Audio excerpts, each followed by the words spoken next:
How's it? When you're learning photography and you think about, how cameras actually work, you might turn to a book like this.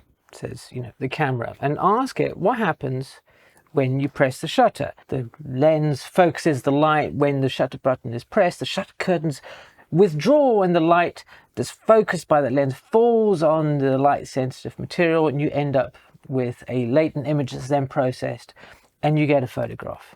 And that can feel really comforting, because unlike painting, you can just set things up in a prescribed way, press a button, and you get a photograph. But there's something more that goes on in pressing a button on a shutter, much like if you press the button on this Spider-Man camera. This is my very first camera. It's a very old thing, isn't it? But if I press the button there, it does exactly the same thing. But there's something more going on in the process of actually pressing a shutter that was, certainly for me, a great cause of anxiety within my photography. But my bum's getting sore sitting here on the floor next to all these books, right? So let's go to the kitchen, grab ourselves a coffee, and find out why the simple act of pressing a shutter button can cause so much anxiety in one's photography.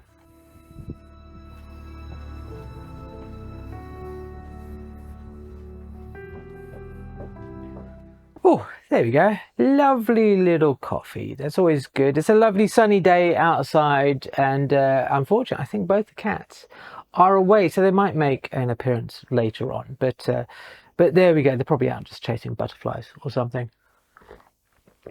Now, that idea of anxiety within photography, and it does start with this. So that, as I said, was my first very camera. And when I used to use this, I didn't really care. I just, got hold of my friends and said, come around, let's take some photographs. And I stood Andrew Turner in front of the door and I just lifted it up and I was like, boom, there we go. That was the simplest thing ever. But later on, when I started to actually decide to learn photography and, really get into it and go to photo school and stuff, but the more that I started to learn about photography, then the more anxious that I became.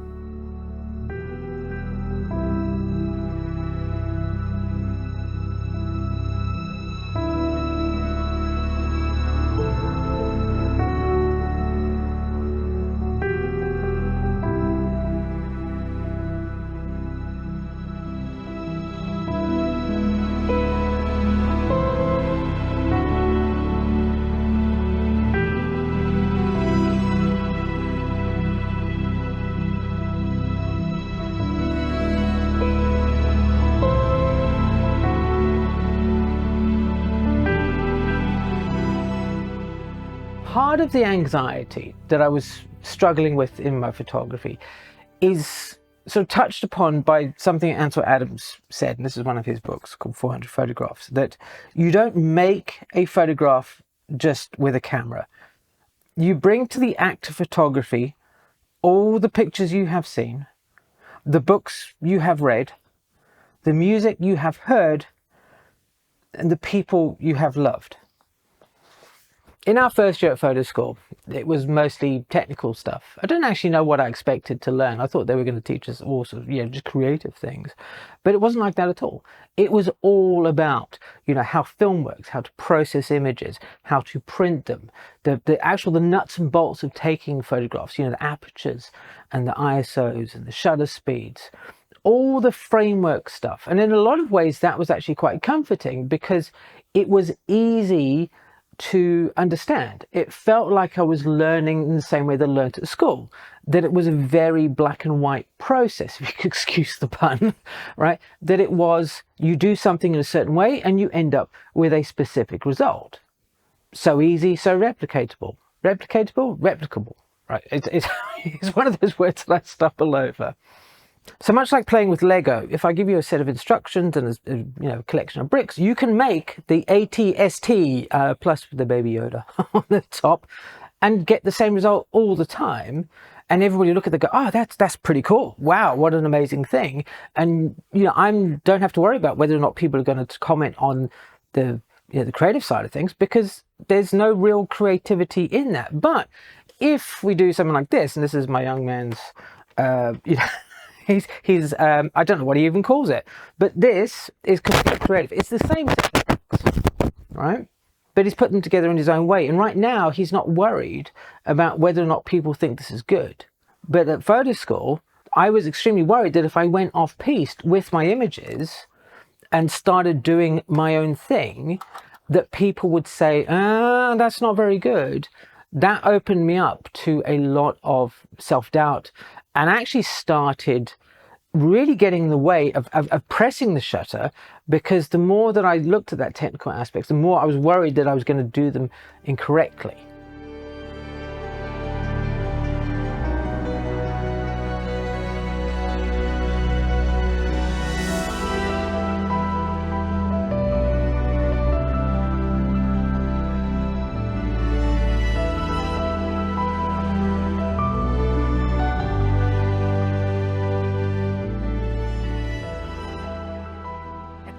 So I thought, I'm just going to come and sit on the stoop in the front door and look at the blue skies and the sparrows. No, not sparrows, they're swifts floating around in the sky.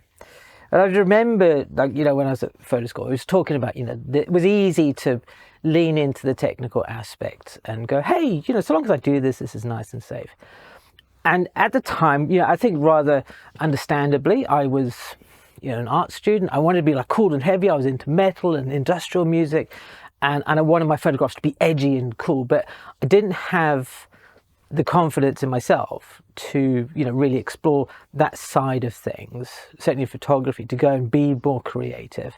And so I thought, well, I'll play it safe and I'll keep everything really, you know, just technically good.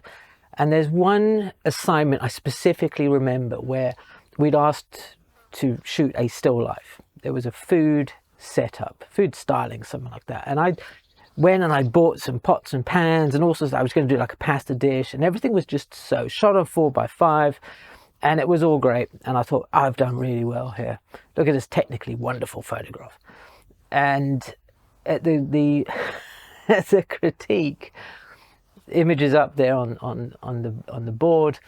And, you know, one of the lecturers goes, this looks like it comes straight out of Huisgenoot, which is a Afrikaans sort of woman's weekly kind of magazine. And I was mortified. I was like, oh, really? That's like, oh my God, that's like the worst thing ever.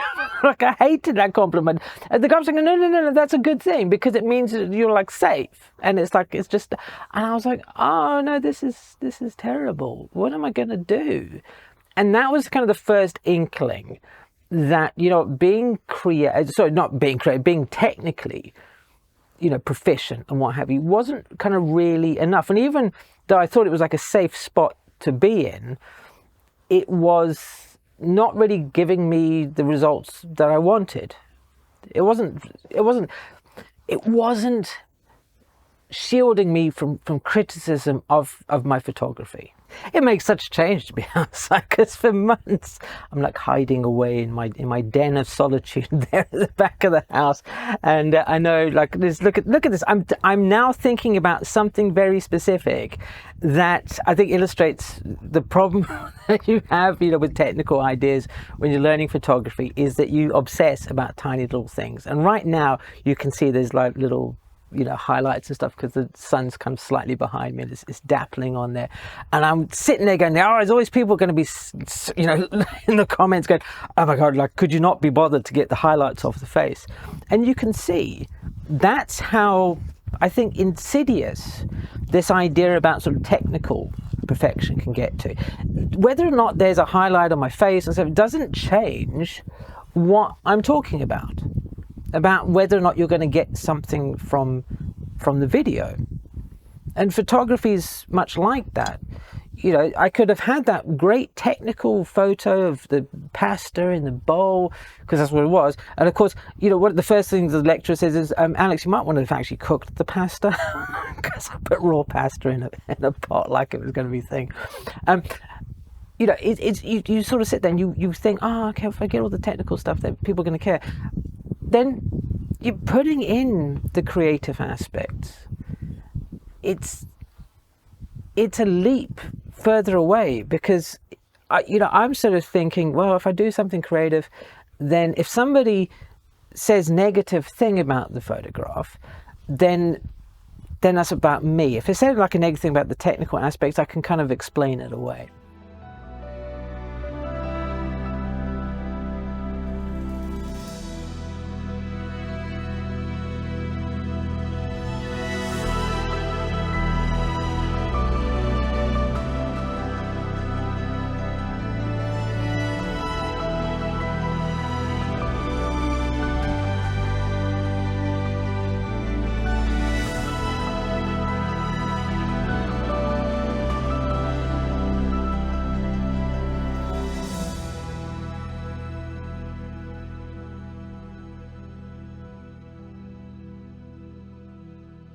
And it took a long time to get over that. It was only really, I think, way after I left photo school, when I was, thinking that I was proficient at photography, but every time I came to press the shutter, I was worrying about whether or not the technical aspects were correct, whether somebody might think about it, and it was really hamstringing my process.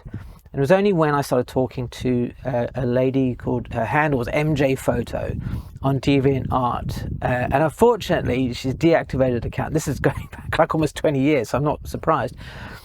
And so there's only one picture, but I remember I saw them, I was like, oh, I really love this stuff, and I thought it was a filter. So she goes, no, it's a camera called a Holga. Now the Holga, my toy Spider-Man camera makes a Holga look technically marvelous, right? The Holga has just, decimation focusing, it has light and dark settings for exposure, and that's kind of it.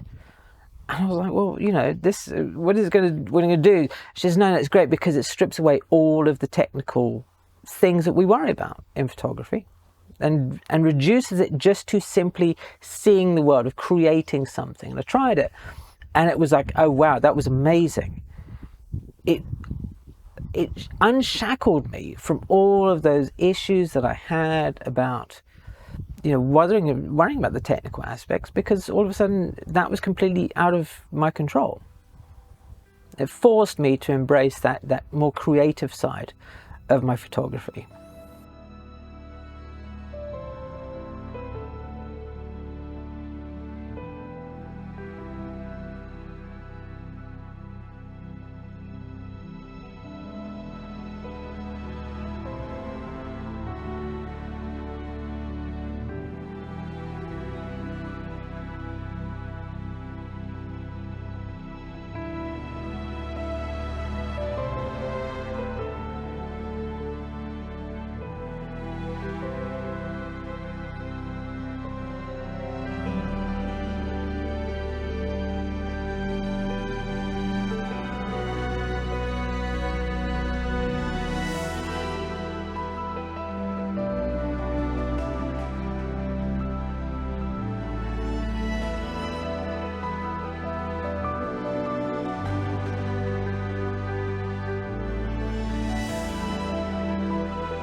All right.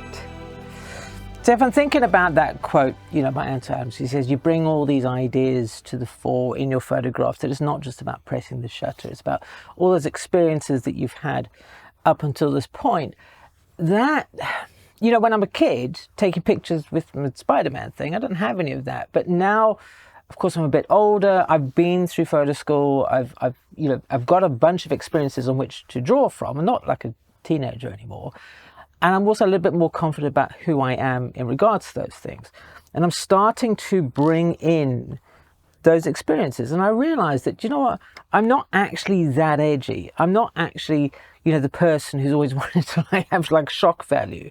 And my musical tastes have expanded. I've got a lot more personal interest, I think, to draw from when I'm pressing the shutter. And that's influencing the way that I'm seeing the world and things of that nature.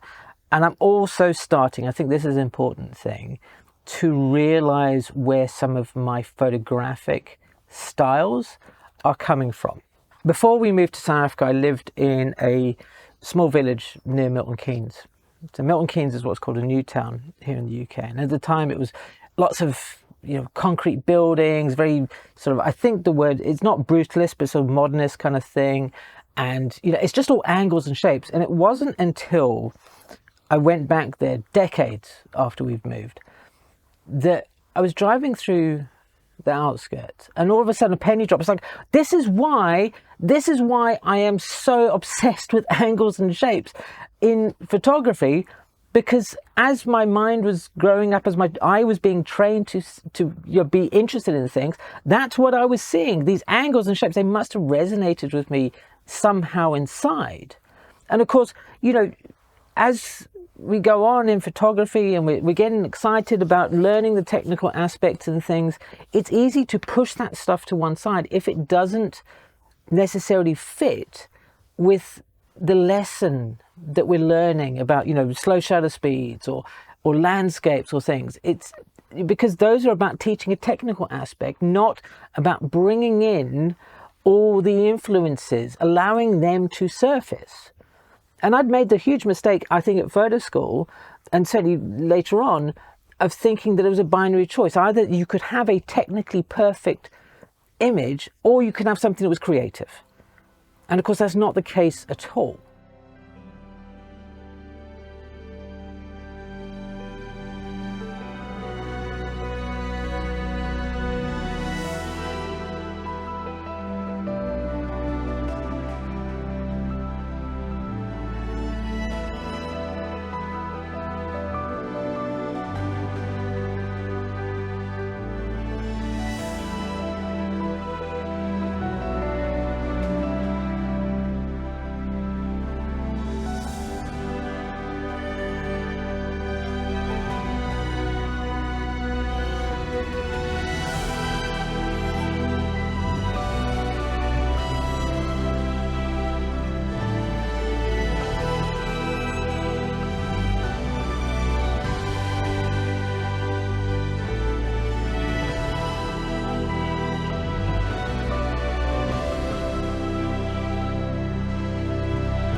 So much like a party, we found ourselves back in the kitchen. I love being in the kitchen because cooking is one of my favorite things. Now, cooking is like a technical aspect as well. There's baking, which is a very precise, obviously chemically based process. You need to get everything right to make the cake rise. Whereas actual cooking, you've got some guidebooks there. They do their own thing. But outside of that, you can make your own. But sometimes you want to bake a cake, and sometimes you want to bake, make steak or something like that. And that's much like I've discovered a nice balance within my photography.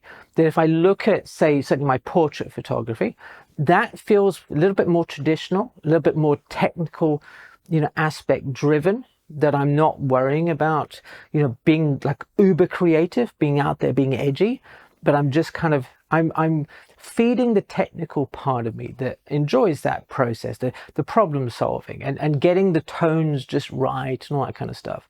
But then there's also, as you may have seen on the channel, lots of my iPhone photography and other aspects of my photography where I'm just like, I'm just going to not care about the technical aspect. And now I'm going to just let all these influences that have built up over the years leach into my photographs, take all those pictures that I've seen, the music that I like, the books that I read, all that experience that has, sort of dribbled into my head over the years to come out.